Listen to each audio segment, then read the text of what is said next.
2017년 2월부로 30억 미만 현장 대리인은 반드시 1인 배치해야 착공 신고 가능합니다. 라는 말이 있죠. 규모에 상관없이 건설업에 종사를 이미 하고 있는 분들이나 이제 시작하려고 알아보는 분들 중에서 위 사실을 모르는 분들은 아마 없을 겁니다.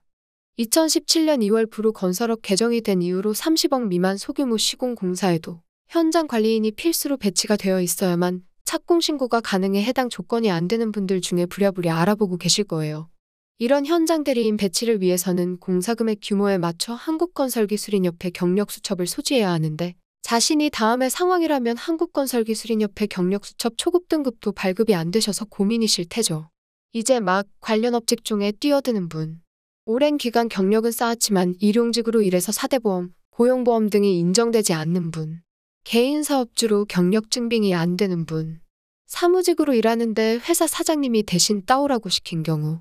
자, 위의 상황에 하나라도 걸려서 한국건설기술인협회 경력수첩 초급 발급이 안 되는 분들이라면 오늘 알려드릴 내용을 참고하셔서 자신의 계획을 잘 세워보시기 바랍니다. 건축법 개정 전에는 소규모 공사는 사실 현장 관리인 배치와 관련된 규정이 따로 없다 보니 사업을 하는데 별 문제가 없었고 필요할 경우에는 돈을 주고 임시로 한국건설기술인협회 경력수첩을 빌릴 수 있었죠. 하지만 개정 이후 관련으로 감사가 까다로워지다 보니 한국건설기술인협회 경력수첩을 빌리거나 사업장에 실제 근무하지 않는 명의를 등재하는 것은 지금으로서는 리스크가 너무 큰 것이 사실입니다. 자, 대표님, 사장님들은 손 놓고 있을 수 없겠죠? 당장이라도 대책을 마련해야 공사에 문제가 안 생길 테니까요.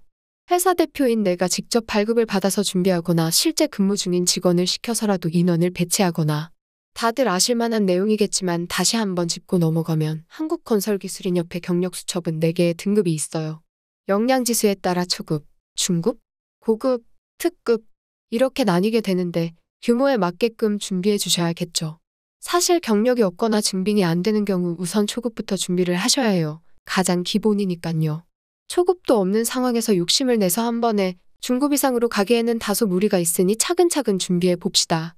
그리고 지금 보시고 있는 이미지 등에 나와 있는 금액 규모는 기술인협회에 명시가 되어 있긴 하지만 실제 현장에서는 저 규정을 정확히 지키진 않아서 참고용으로만 생각하면 좋을 것 같아요.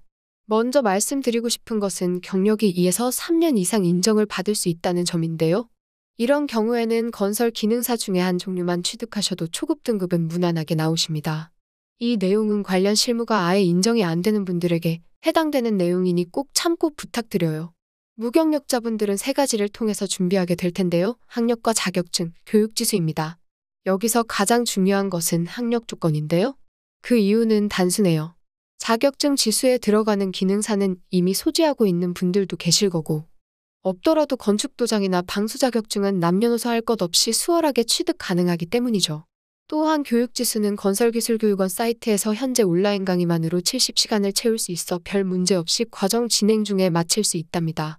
하지만 2년제 건축전문학사 학위는 학점은행제라는 제도를 활용해야 하다 보니 이 교육제도가 생소하거나 어떤 과목을 어떻게 신청해야 하는지 모른다면 접근하기가 쉽지 않은 것이 사실이에요.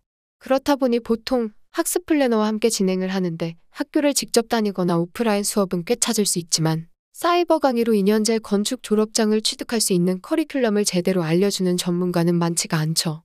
바쁜 사업, 현장 및 출장 업무도 잦다 보니 무조건 온라인 수업을 희망하실 텐데 가능합니다. 한국건설기술인협회 경력수첩 초급 발급 준비를 학점은행제로 해보겠다고 결정했다면 도대체 어떻게 사이버 강의로 진행되는 건지 궁금하실 거예요. 우리는 사이버 대학교에서 별도로 개설되는 시간제 강의라고 다소 특별한 수업을 활용할 겁니다. 교양 수업은 학점은행제 원격평생교육원에서 듣게 되실 거고 전공만 따로 신청을 할 거예요. 물론 어떤 사이버 대학교에서 어떤 전공 과목을 신청해야 인정되는지는 혼자서 알기 쉽지 않다 보니 이 분야 전문가의 도움을 받고 진행하신다면 문제가 없답니다. 따라서 모든 수업들은 동영상 재생 방식으로 진행되며 하루에 1시간 반 정도만 투자할 수 있다면 누구나 큰 어려움 없이 진행이 가능하죠. 졸업장을 취득하는데 걸리는 기간은 최종 학력에 따라 다를 수 있는데 고등학교 졸업자 기준에서 산업기사 미보유를 한 상태라면 2년, 전문대졸 이상의 대학 졸업자라면 1년이 소요되니 각자 최종 학력에 따른 계획을 꼭 체크해 보시기 바랍니다. 네, 지금까지 무경력자 대상으로 한국건설기술인협회 경력수첩 신고를 위한 조건, 어떻게 온라인 수업을 활용해서 수월하게 준비할 수 있는지 알려드렸어요.